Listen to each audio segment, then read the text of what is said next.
Había una vez en México un militar que quiso ser presidente, prometiendo paz y orden por medio del autoritarismo, llamado Porfirio Díaz. A este periodo se le llama el Porfiriato. Porfirio Díaz era un militar que quería cambiar y mejorar al país, con mano de hierro, causando en sí evolución dentro del país, crecimiento económico y convirtiéndolo en potencia militar. Su error fue dejar a un lado a la clase baja, la que representaba al 90% del país en ese entonces, creando una desigualdad que empezó a crear un descontento en el pueblo mexicano hacia su dictadura, ya que se prefería el capital extranjero antes que el nacional, lo que resultaba en la pobreza del pueblo. A esto, él prometía dejar el cargo, pero al final solo manipulaba las elecciones para volver a reelegirse como presidente. En el país hubo un cambio climático provocando que muchos de los cultivos se perdieran. De este modo aumentó la pobreza y el hambre dentro del pueblo mexicano, y de igual modo el descontento creció. Porfirio proclamó estar cansado de la gobernatura y querer cederla.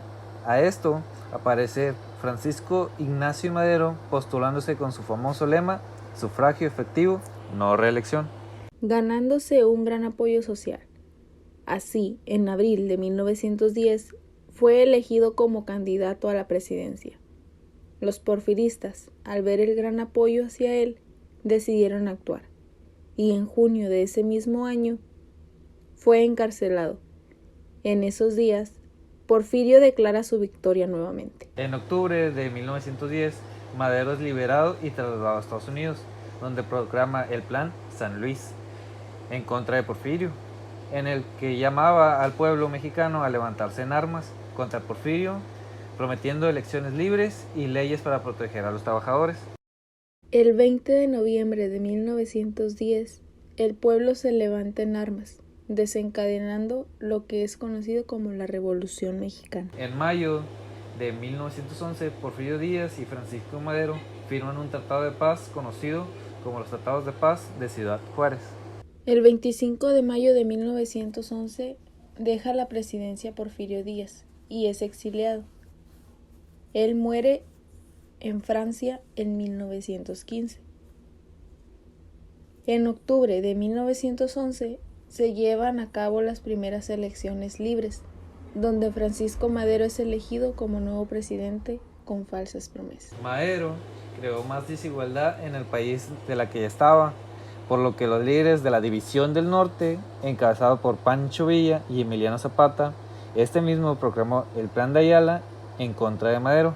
En el plan, proponían derrocar al gobierno de Madero y una reforma agraria controlada por comunidades campesinas. Propuso la expropiación de las tierras y su respectiva división entre ellas. Buscaba la igualdad entre indígenas y mestizos ante la ley. Madero es ejecutado junto a su vicepresidente el 22 de febrero de 1913. El pueblo mexicano, al tener nuevamente un mal presidente, busca cambiar régimen político. Se establece la Constitución mexicana el 5 de febrero de 1917, en la cual el país se divide en 24 estados, un distrito federal. La aprobación de la Constitución mexicana creó una nueva estructura económica, política y social.